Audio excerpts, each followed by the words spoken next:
England, 1588. At night, Queen Elizabeth I cannot sleep.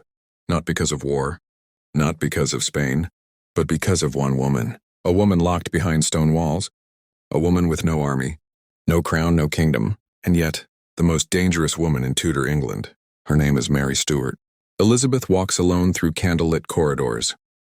Her crown is heavy, her throne is unstable, and in her thoughts a single face returns again and again, the face of her cousin.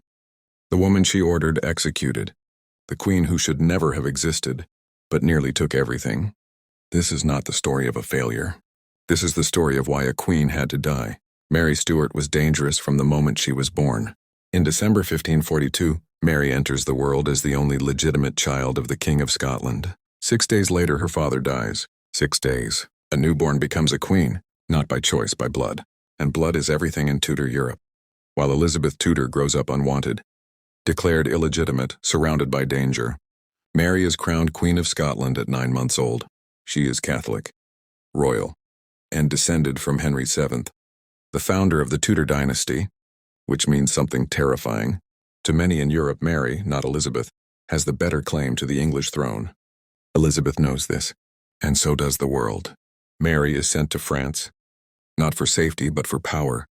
At the glittering French court, she is raised like a jewel, educated, elegant, fluent in politics, poetry, and manipulation. She marries the French heir. At 16, Mary becomes Queen of France.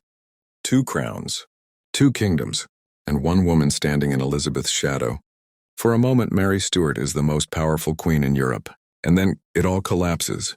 Her husband dies. She is 17, widowed, childless. France no longer needs her. So they send her back to Scotland, back to danger. When Mary returns to Scotland, she finds a country she no longer recognizes. It is Protestant now, violent, suspicious, and Mary is none of those things.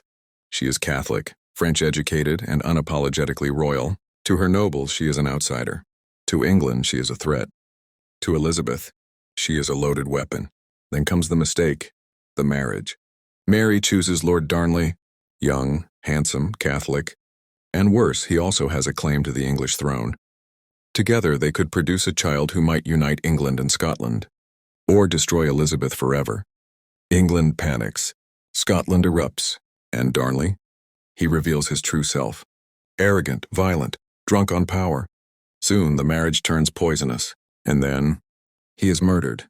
His house explodes in the night, but his body is found outside, strangled, not burned. Someone wanted him dead before the blast. All eyes turn to one man, James Hepburn, Earl of Bothwell. And then all eyes turn to Mary. Only weeks after Darnley's murder, Mary does the unthinkable.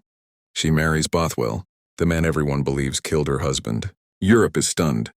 Her supporters abandon her. Her enemies rise. Scotland falls into chaos. And Mary Stuart, the anointed queen, is overthrown by her own nobles. She is imprisoned, forced to abdicate. Her infant son is crowned king, and Mary loses everything. Mary escapes. She raises an army. She loses. With nowhere left to go, she makes her final, fatal decision. She crosses the border into England, into Elizabeth's kingdom, into a cage.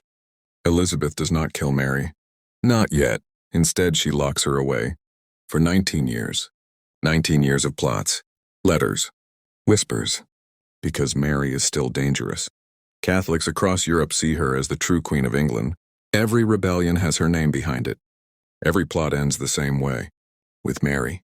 Elizabeth's spy master, Francis Walsingham, watches patiently. He reads every letter, breaks every code.